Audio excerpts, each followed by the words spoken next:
Labdien, Andrij, prieks jūs redzēt. Sveiki. Varbūt Man ir prieks. Pastāstīt par Kjotī traktoru.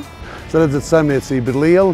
Šobrīd mēs atrodamies Mārupas novada ģimnāzijas sporta stadionā. Ferus puiši man nākuši bija pretī vienmēr.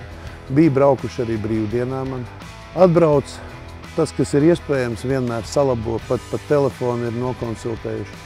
Ļoti jauki puiši. Jā, nu, tad nāca nākošais iepirkums. Tā cenas un kvalitātes līdzsvars tur ir panākts. Man patīk viņam krāsa, kā viņš brauc, ja? Neko sliktu nevaru pateikt. Kā mēs jums gribu uzdāvināt dāvaniņu? Oi, nu jauki. Kojota cepuri mums ir un krekliņš. Paldies, nu ko es varu novēlēt attīstīties uz augšu, bet uz sadarbību. Paldies par sarunu. Paldies. Paldies, kad uzņēmāt mūsu ciemos.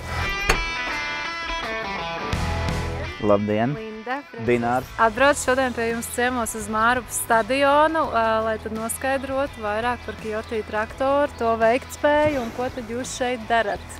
Nu, mēs šeit ķemmējam stadionu, taisam stadionu, lai viņš būtu savā pareizajā kondīcijā, lai viņš pilda savus tiešos pienākumus. Kjotī traktors, viņš ir labs ar to, kad viņam ir kabīne, ziemā viņā ir silts.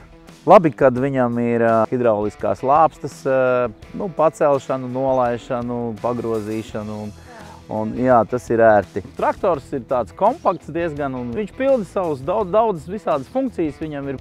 Redzu, ka te kaut kādas bumbiņas ir izbārstītas pa laukumu. Tās ir tādas speciālas granulas, kas ieķemmējās iekšā šajā te segumā. Tad, kad viņas tā kārtīgi ieplacina iekšā, jo noslogojums stadionam ir ļoti liels, tad arī viņš ir jāķemmē tas stadions, lai viņš būtu tādā labā stāvoklī, kādā viņam vajadzētu būt. Un tad tās granulas to savu funkciju arī pilda, jo viņas paceļ tā kā šitos sariņus augšā un neļauj viņiem tik ātri sagulties. Paldies un bija patīkami ar jums parunāt. Man arī.